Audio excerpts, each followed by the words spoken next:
सृष्टि की हर कहानी अच्छाई और बुराई के संघर्ष से भरी हुई है। लेकिन क्या सच में अच्छाई और बुराई अलग अलग होती हैं? या फिर यह एक दृष्टिकोण की बात है?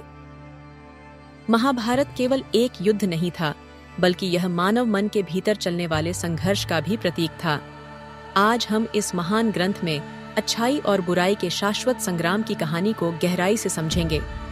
साथ ही उन कम झांत कहानियों को भी जानेंगे जो इस महायुद्ध को और भी रहस्यमयी बनाती हैं।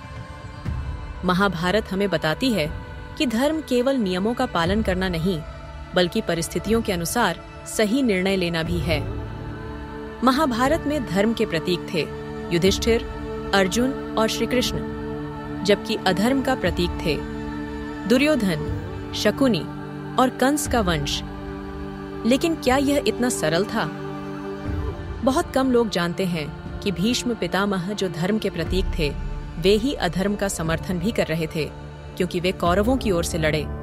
उन्होंने स्वयं श्री कृष्ण से कहा था, मुझे यह श्राप मिला है कि मैं अधर्म के पक्ष में खड़ा रहूंगा, लेकिन मेरा मन सदैव धर्म के साथ होगा। महाभारत का युद्ध केवल द्रौपदी के चीरहरण या दुर्योधन के अहंकार की वजह से नहीं हुआ था। इसके बीज तो तभी पड़ गए थे जब धृतराष्ट्र का पुत्र मोह शकुनी की कुटिल चालों से मिल गया। बहुत कम लोगों को पता है कि शकुनी की दुश्मनी धृतराष्ट्र से नहीं, बल्कि भीष्म से थी।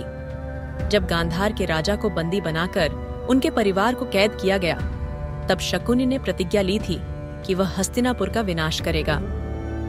कुरुक्षेत्र की भूमि पर केवल तलवारों की टकराहट नहीं थी, वहां आत्मा के स्तर पर एक महान संघर्ष चल रहा था।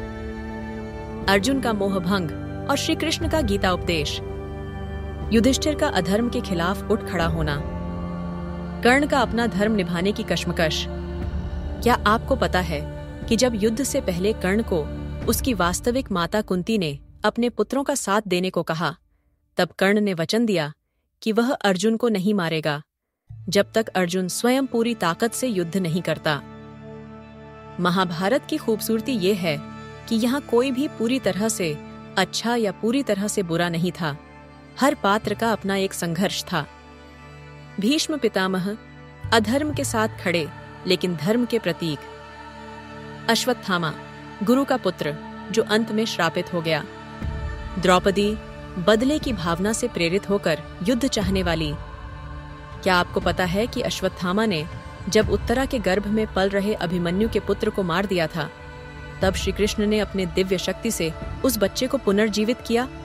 यही बच्चा आगे चलकर राजा परीक्षित बना।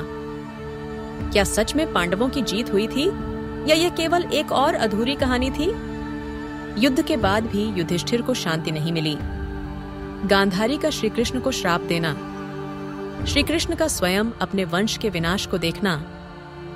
गांधारी ने श्री कृष्ण को श्राप दिया कि जैसे मेरा कुल नष्ट हुआ, वैसे ही तुम्हारा कुल भी आपसी लड़ाई में नष्ट हो जाएगा। यही कारण था कि यादव वंश आपस में युद्ध करके समाप्त हो गया। महाभारत केवल इतिहास नहीं, बल्कि एक जीवन का पाठ है। धर्म और अधर्म का सही अर्थ, रिश्तों में अहंकार और बदले की भावना का परिणाम, सही निर्णय लेना, परिस्थितियों के अनुसार धर्म। महाभारत हमें यह सिखाती है कि अच्छाई और बुराई की लड़ाई केवल बाहरी नहीं होती, यह हमारे भीतर भी होती है। आपको क्या लगता है, महाभारत में कौन सही था और कौन गलत? कमेंट में जरूर बताएं और इस वीडियो को लाइक और शेयर करें।